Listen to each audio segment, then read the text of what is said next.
Okay, so I'm just going to go through how to remove this proxy material that's left behind on a lot of the models when you import them using CGF Converter. This only applies to 3ds Max. I don't know how to do this in Blender because I'm not as familiar with it, but yeah. So you're going to select any of the meshes that have the material you want to remove on.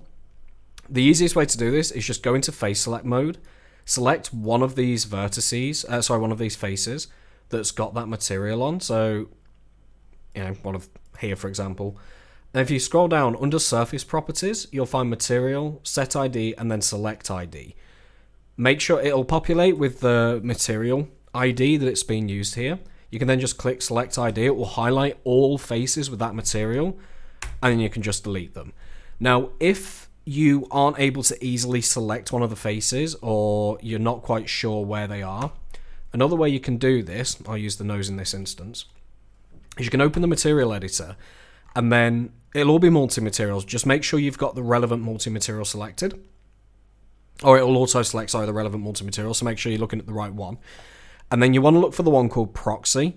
So in this case, proxy is material 8, which is that number here in the brackets. So what I'm going to do is I'm going to come down to face select again, and I'm just going to put 8, not 85, 8 in there and select ID, and it will highlight all of them, and again I can then just delete those faces.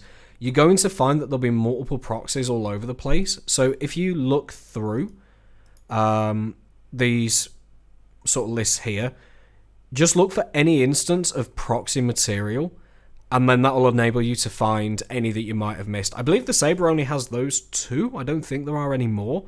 Yeah, it's just those 2 on the Saber. So that's now all proxy materials gone. That's how you get rid of them. Any questions? Let me know.